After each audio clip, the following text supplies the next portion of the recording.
So hi, Lonely Guys Podcast. I'm Shane. I'm Glory. And we're here with... I'm Jake from Free the Witness. All right, some questions to say about the upcoming album, Dead Man's Tale. So congrats on that. By the way, how do you feel about the response to the announcement so far? It's been really good. I was nervous at first, but we landed on all new punk with our first single, and yeah, so that was a great start. Yes, sir. Yeah, it's dope. Yeah. Mm-hmm. Hell yeah. Yeah. For those of you listening that don't know, Jake is on, or Free the Witness is on Dim Music, which is the company I work for, Dim Entertainment's record label. So been working with Jake for a while, but what's fun about this is that you came on, half the record was already done. I don't know much about the process behind making the record, which is obviously what we're going to dive into. I just know that the album's done and it sounds great. Yes. Oh yeah. So yeah. But I mean, well, thank you for saying that sounded great. But from the inside looking out, because that's what I am. I think the response has been good so far. I'm stoked on that Spotify playlist and some Apple support as well. Yeah, it's been really great. And there was obviously a big process before we even signed with them. So that was it all worked out in a cool way, I think. So yeah. Mm-hmm. Hell yeah. So is there any meaning behind the album title or cover art? Yeah, so the album title Dead Man's Tale, the album was originally supposed to be called I went between a couple of iterations. It was 1942 when I first conceptualized the whole project. I called it 1942. Then it changed to In the Trenches, which is what our single is titled, the one that we just recently dropped. And then changed to Youth of Tomorrow. Mm-hmm. And then at that point, I didn't know what to name the album. I was just like, shit, I don't know what to call this thing. It's going to be one of the track titles. So Dead Man's Tale and the cover art, the whole album is conceptually based around World War II thematically, with modern tones and my own personal life experiences, political ideologies, kind of sprinkled into it all. So I wanted to, I think for a lot of punk bands, it can become like low-hanging fruit to like consistently write about modern politics. It's almost expected from punk bands. And I wanted to take the topic back to what I view as, and what I'm really passionate about is history, and what I think kind of was the nadir of just the world at its worst, genocide, nationalism, propaganda. I mean, the list goes on. But so that's where I got the idea for the record. And so we took, a bunch of concepts, like the song Soldier Soldier and In the Trenches. All the songs are based, they have this war theme. And so when I eventually came to the title of the record and the album art, I wanted the album art to translate thematically what the record was saying. And red is a very strong color, so marketing wise, I think you got it. The best album covers are red. I mean, come on. Yeah. And then for Dead Man's Tale, it was a song that I didn't even plan on having on the album. I wrote it 3 years ago. And it was supposed to be like a pirate shanty. And I turned it into a punk rock song and kind of changed the lyrics thematically to have a Easter egg, if you will, of every other song in the record. If you look at the lyrics of the title track, they'll have a little bit of the lyrics from every song on the record. That's dope. And, I love when that happens. So that connected with the album art, it just kind of like worked out. I was just like, you know what, Dead Man's Tale it just is so fitting for the record, the theme and tone of the record, and it just like sums up everything, Hell yeah. Hell yeah. And we definitely went all in on the red. I mean, it's definitely fitting for like that war idea to have the red, but even like we went back and forth about whether or not the vinyl should be red too, and obviously ultimately decided to make the vinyl red. But the red has been huge in the marketing for the record. Yes. And I remember I suggested Pink, and that got shot down real quick. Damn. Yeah. I was trying to be a little different. But it was a good decision in the end. Yeah. So, Yeah. So can you tell us a little bit about your writing process for the album?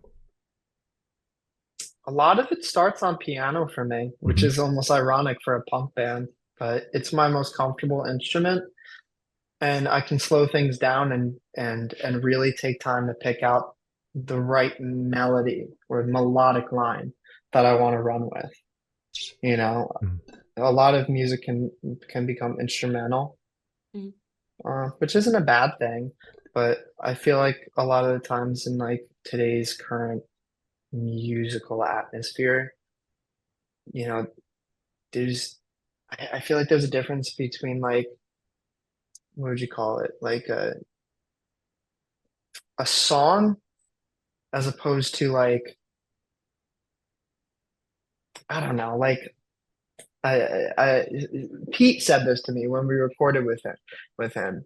There's a difference between like it being like a tune or like just like it like like I don't know what the word you would call it would be, but it's like a song. You know what I mean? It tells a story. It has a direction. It has these melodic hooks. It's anthemic, and you don't see a lot of that now, especially a lot in like the Jersey scene. I feel like Mhm. so. Gotcha. And then obviously I've looked at the writing credits a bunch. So it's like you started out because there's, other band members wrote on the song. So is it kind of your idea and then you take it to the band and at some point it becomes collaborative, like instrumentally? Because I know it's obviously your lyrics. Yes. Instrument. Yeah. So a lot of times like you said, I'll take the idea and bring it to the guys. And then there's other times where I know exactly how I want it to sound. And it's almost like 100% me writing. Like Soldier Soldier, if you look at the credits for Soldier Soldier, I think I might be the only songwriter on that. I think that's one And of the only songs on the record that it's solely you. Yeah, and that's because I just knew how everything was going to go with that. Like I knew that the way where the solo was going to come, the production of everything, I knew I had it mapped out in my head. Gotcha. Makes sense. So For sure. So what song off the album belongs to write, and which one is your personal favorite? my personal favorite would have to be I'm torn between In the Trenches and Soldier Soldier. I think Soldier Soldier, that song is where I really felt like I was like, oh yeah, I think I know what I'm doing now. Yeah. That's really the song where I was just like, okay, yeah, I think because I Free the Witness had done an EP before this, and it had a lot of ideas, but it was very directionless, which isn't a bad thing, trial and error. But Soldier Soldier is my favorite because it's when I had that epiphany. It was when I was just like, this is how Jake writes. This is how I'm supposed to be writing. As for the hardest one to write, oh God. So it starts out with Youth came like that. Youth of Tomorrow came easily. In the Trenches came easily. Soldier Soldier easily. Carpet Bomb was the most collaborative song. Star Offensive came easy. I'm trying to think. Dead Man's was another one that just like a lot of them just like it was so natural. I'd say the one that was the hardest to write was Fat Man. Gotcha. Yeah, 100% Fat Man. So I was so uneasy about that song because, and we just released it, by the way, last Friday, so almost a week ago. Yeah. Go stream it now on all platforms.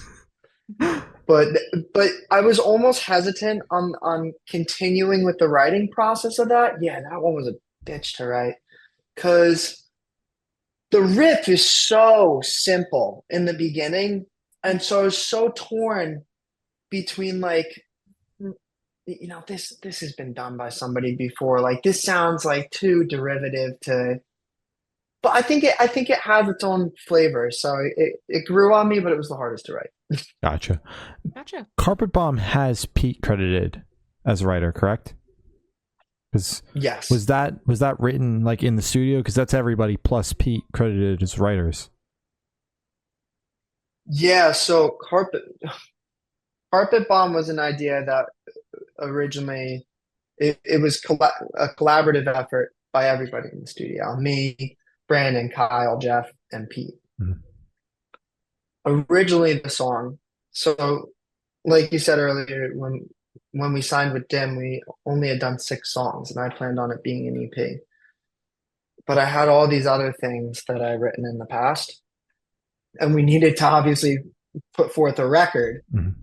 So I'm like looking back in my phone notes, and I found this song called Carpet Bomb that I had written.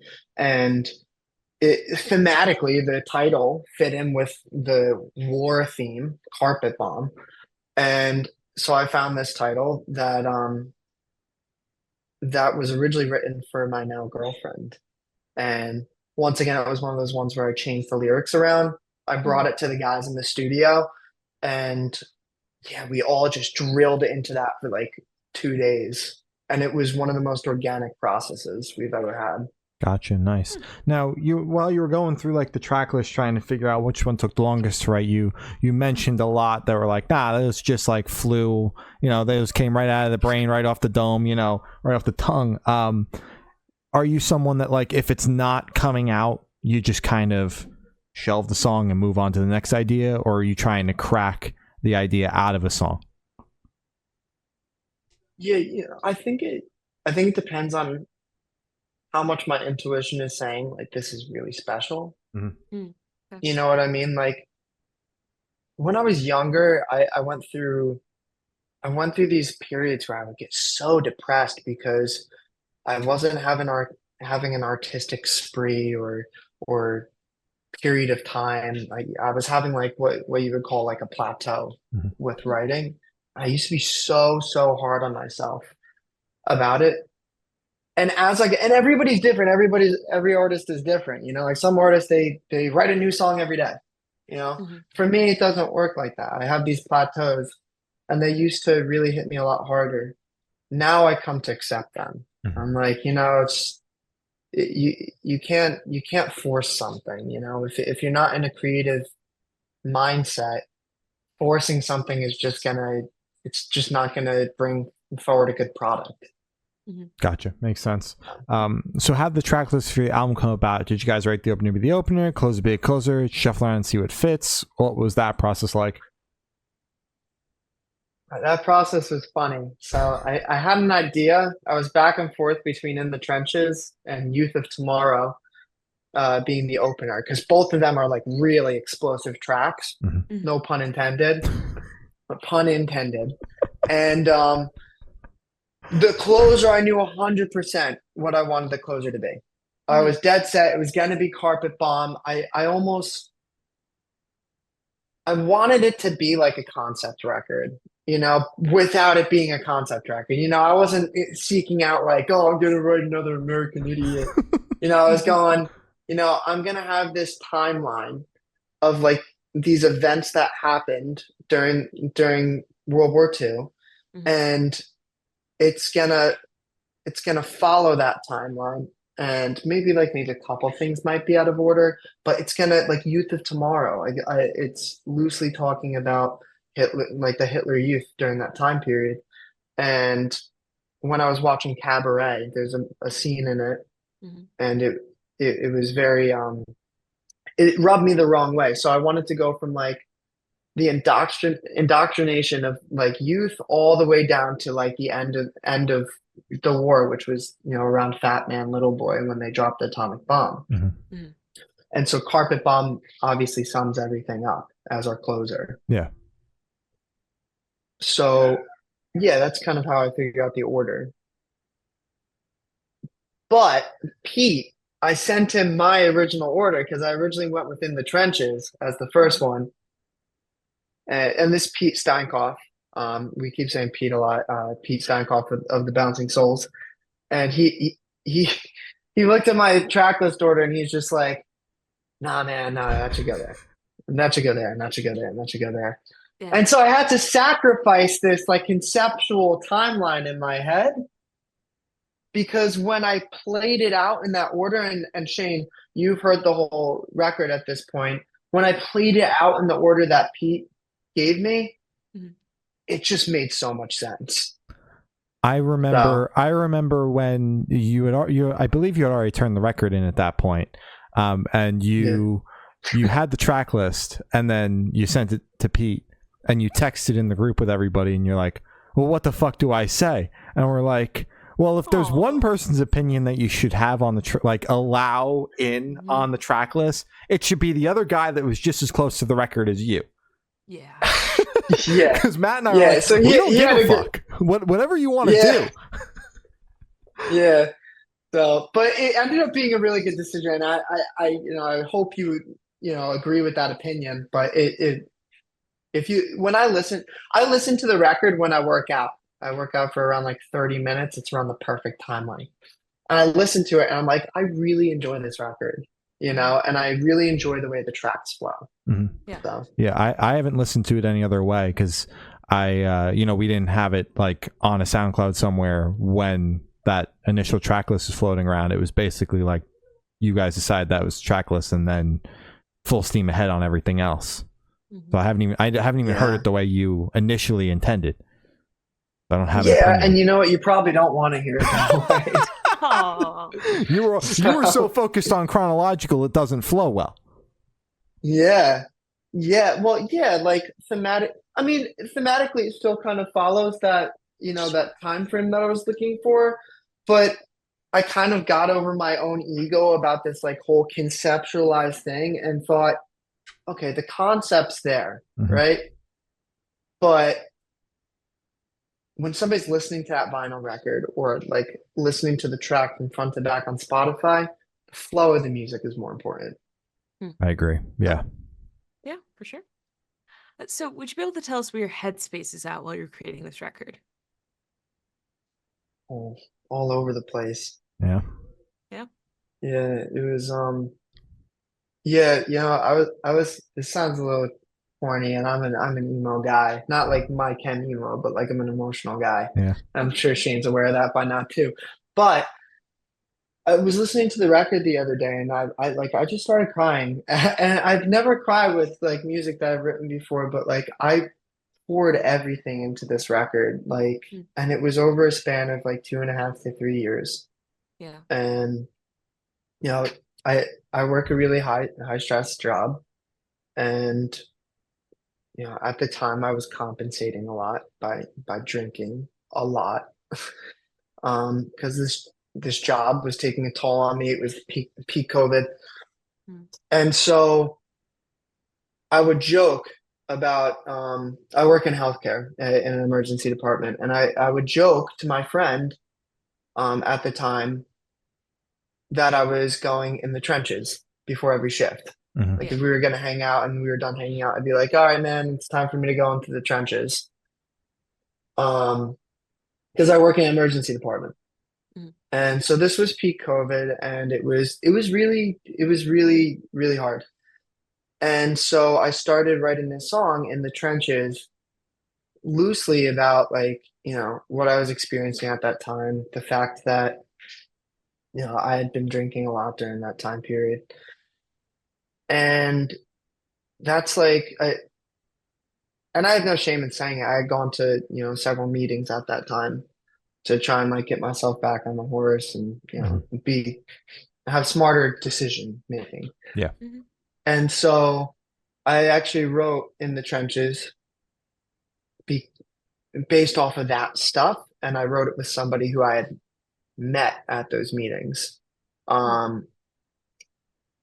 It was a weird time.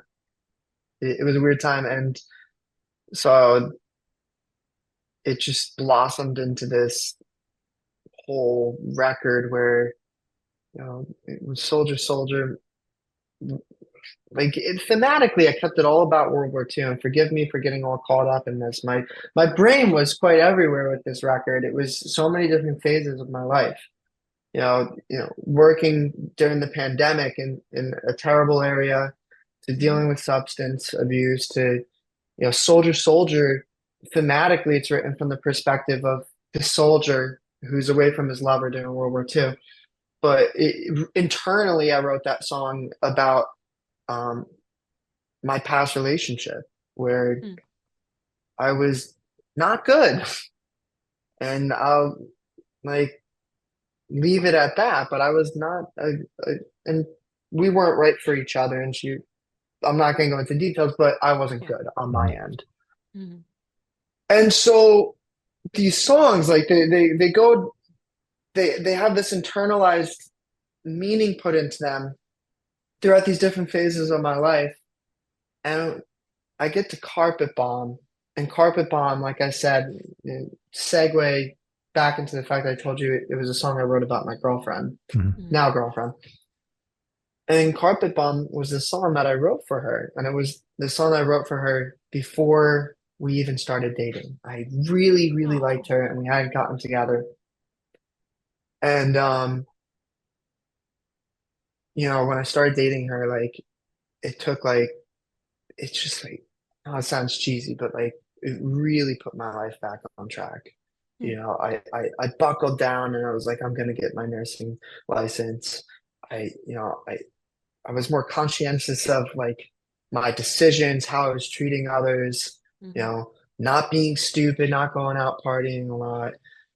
And yeah, so the last lyric of that song is detonate your love for me. I want to I want to be your casualty through it all, just you and me. I want to be your fantasy. Mhm. And that's how I wanted the record to end on those lyrics.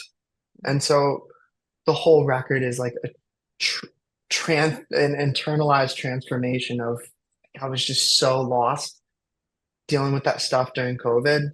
Mhm. And like now I feel like liberated now. So yeah. Hell yeah. Well, Yeah. A lot of appreciate you words. appreciate you sharing what was going on in your head, because I honestly, like, I had no idea.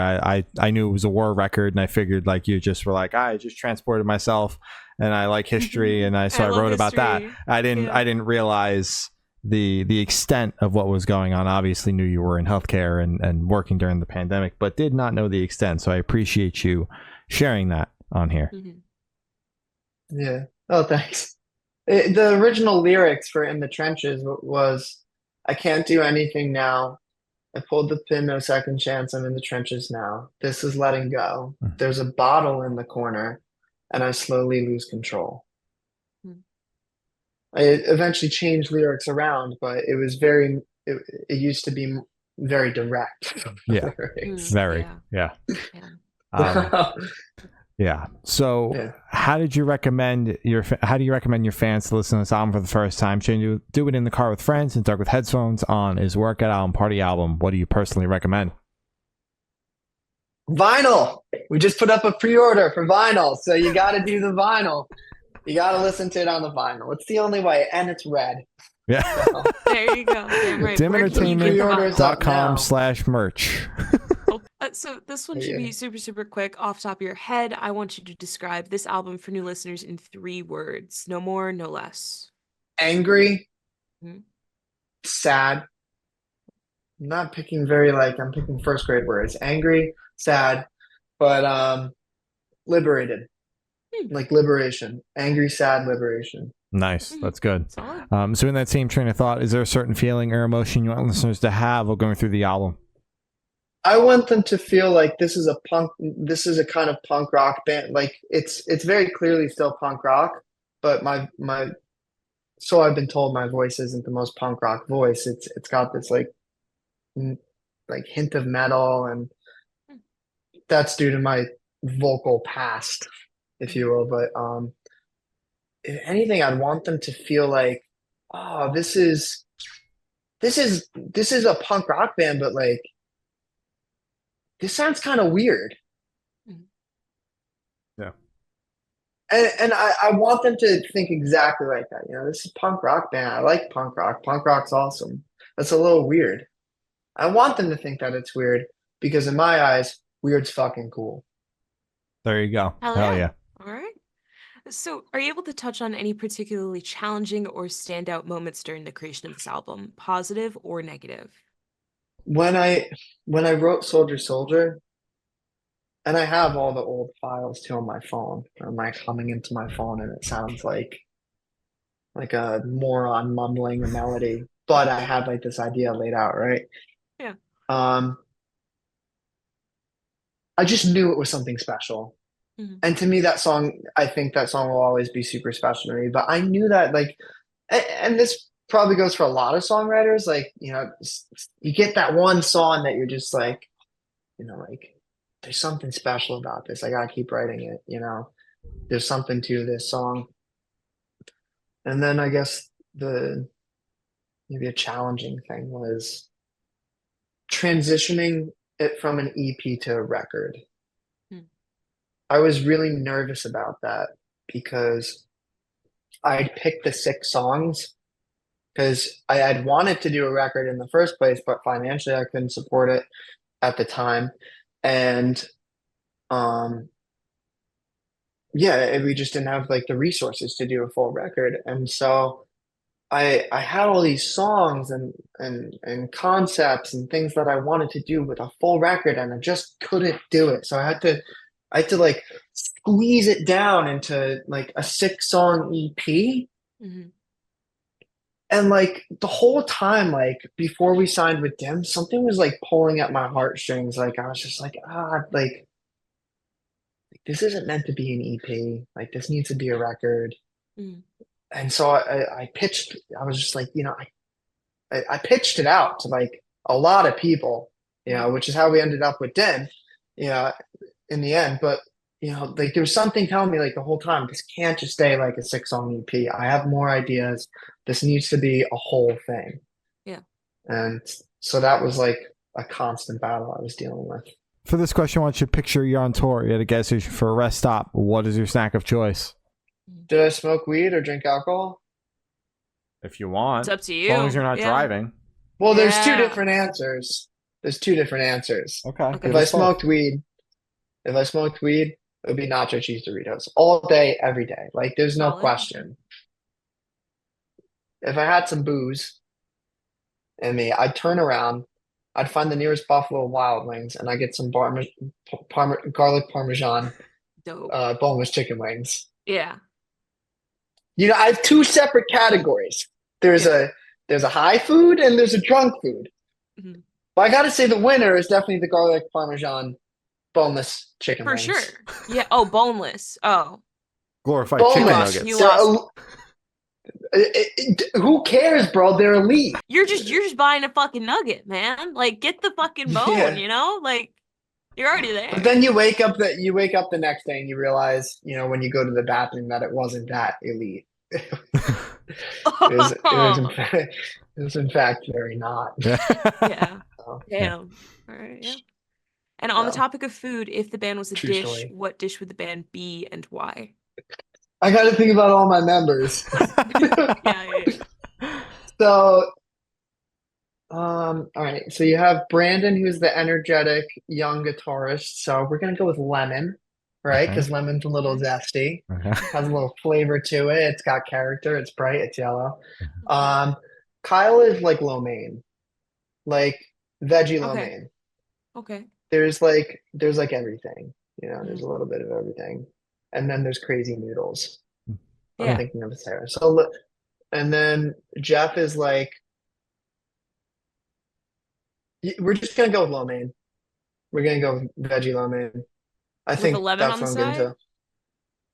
to. With lemon on Just a the whole side, lemon? and then personally, I'm the mushroom. Yeah. I don't like mushrooms. I was gonna say, you ruined the meal. Like, what the fuck? Hey, Although you literally had mushrooms tonight, man. What the fuck are you I talking? kind of inadvertently said that I didn't like myself. Oh, damn. Yeah, veggie lo mein. Mm. And I personally, this is my actual Chinese order. I'd have veggie lo mein. So we got Brandon, the lemon squeezed over it, Kyle, the noodles, and Jeff's like all the like cool little vegetables in it. Mhm. I'm the fucking pork fried dumplings on the side. Dip me in Okay. soy sauce and enjoy me separately. I don't know. All right. Okay. All right. All right. And for the last couple questions, go shift completely away from music and go straight to death row. Boom. So if you're on death row, what would your last meal be with a drink? These are like the hardest interview questions ever been asked. They're so fucking good. Thank you. Thank you. Normally it's just like, oh, like, where are you from? It's like, if you're gonna die tomorrow, what do you want to eat?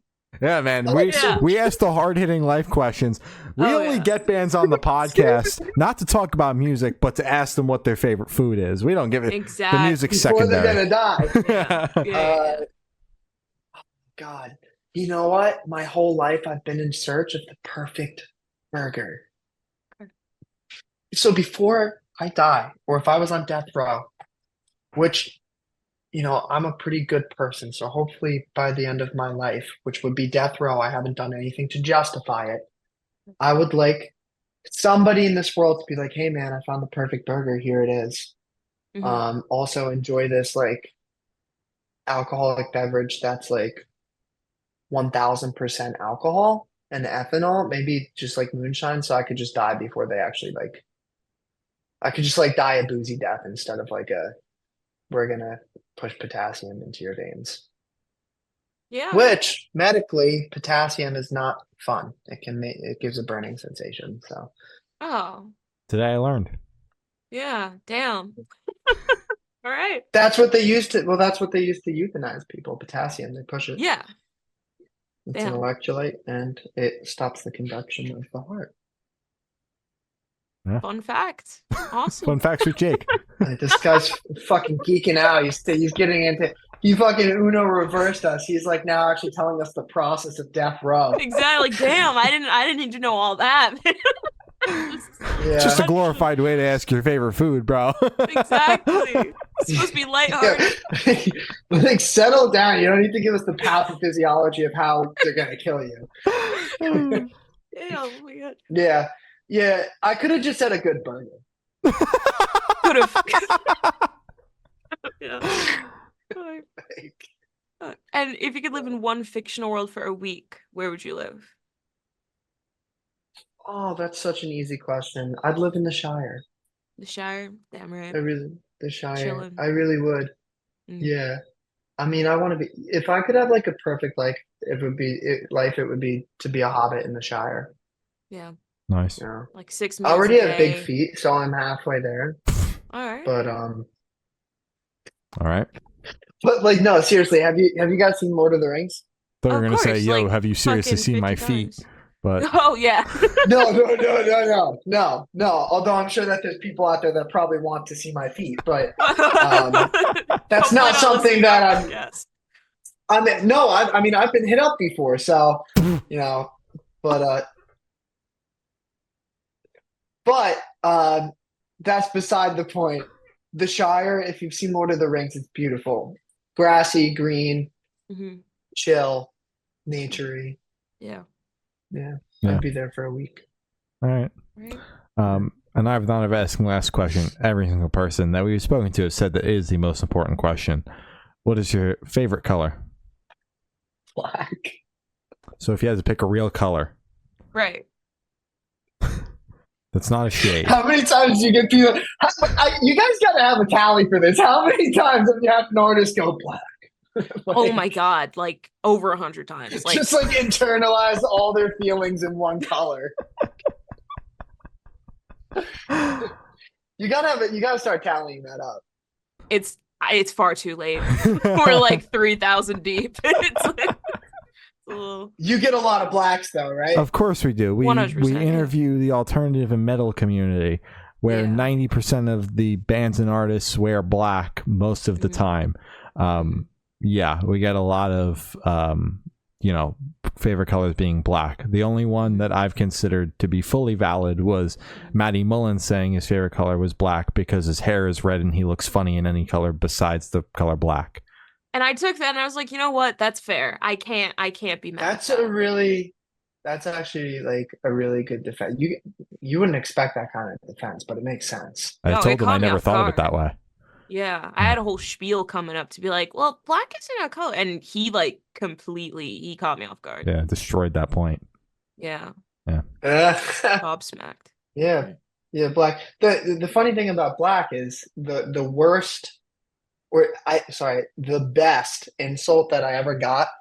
We we had a photo shoot, like maybe a couple. This was with Free the Witness a couple of years ago, and somebody on like I forget what social platform it was, but they commented, "Oh, great, another brooding band wearing all black." It was, to my day, it was like one of my favorite diss comments ever. I thought it was so funny but true. I'm like, this guy's right. Like, yeah, we're just another band wearing black. It's just silly. That's It's great. So as I said, but that's all. red. Okay. red. Yeah. I think I could have Red. guessed that, right? I would say so. Yeah, well, Yeah. with the album, if you look at right now, you can't see my tattoos, but the theme is black and red. Mm-hmm. That'll do it. Although you are very proud of the green accent wall you have in your room. You sent Matt and I a video. Oh, you guys don't like it? I like it. You know what? Where did you I get was the a little. not liking? Well, I was a little self-conscious about it. Before me and my girlfriend moved in here, I was like, sweetheart, I'm not making fun of it. Dude, I think it looks fine. I'm lost. You think so? You Yeah, think so? Maybe I'm just the. Yeah, you know what? Maybe I just haven't settled with this color yet. Yeah, I think. Do But- you like it? You know what? No, but it's like I don't want to paint. I don't blame So- you. Painting You can sucks. get the sticky wallpaper. Yeah. No paint. No, it's just like my biggest dilemma is my favorite color is red, Mm-hmm. and I had these green walls, so I thought, okay, well, I can't do red and green because it's just gonna forever be Christmas in this yeah. room. Mm-hmm. So that's what my insecurities about the wall color are. I think the wall color is nice. I like think green it's walls. a nice shade. Thanks. Yeah. Yeah. Thanks, man. I wasn't poking It's fun definitely at it. happy. Yeah. I'm just Yeah, it's a there's- fact. You there's- sent a video talking about your green walls. Yeah. I did. I feel like you did. Or at least you gave us an office tour. Oh. I think I've sent multiple unsolicited videos about my life. It's little vlogs. You know, like here's a video of my wiener dog, guys. No, it hasn't gotten that weird. But my my favorite was when is the vinyl coming in? By the way, yo, you know anything about the release show? Yeah. By the way, this is my outfit for the day, guys. Well, no, Yeah. the best was I had asked you a couple of questions regarding the business, and then you like asked the question back, responded, sent the video, and then said, Shane, check this out, because Matt had responded to it. And I didn't know if you were talking about Shane, check out the video, or Shane, check out I answered your question. Yeah. Well, that's my brain for you all over the place, like the colors in this room. Dude, I know. yeah, it's Yesterday's all I had to know. Yeah. Hmm. Oh, yeah, what a trip that was. I went home. My girlfriend was just like, why was your meeting so long? I was like, you don't even want You to don't even want to know. Facebook Meta. That's 90% of the time, it's my fault. Aw. Yeah. why. Yeah. So Yeah. Because I don't keep track of my passwords. you need a password Oh. sheet, bro. Dude, you need like Yeah. one pass. I just wing it. I'm like, I'll remember this in my head. He just Which kept is like going. the worst thing an ADHD person can do. Yeah, He don't do said- that. He said 6 times yesterday, yo, I think I got it. Oh no, yeah, you need to write that shit down. Notes app, man. Notes This app. time's for real, man. This time's for real. Yeah, memorizing passwords is probably something that somebody with ADHD should like step away from. Mhm. For Yeah. sure. Yeah. For sure. So as I said, that's all the questions we have today. Is there anything that you would like to plug? Yeah, our upcoming record, it's dropping October 4th. But most importantly, I want to plug our record release show. Just in Asbury Lanes, October 19th. It's going to be awesome. We got Lost in Society on the bill, Poison Ivy, Circle Drive, and Vanity Score. All great New Jersey bands. And of course, we're debuting our record for the world to see. So it's going to be dope. That's And, what we call a movie. Yeah, the lanes. Movie. Yeah, that is a movie. Oh yeah, Mhm. Why do you guys call it a movie? it's just It's what just we a call a movie. movie. Yeah. Oh, yeah. Well, okay, yeah, we can call it a movie. Yeah, it's a It's a movie. movie, yeah. Yeah. Mhm. Oh yeah. Well, thank you for sounding us. This has been Jake from Free the Witness, and we have been the Good Noise Podcast.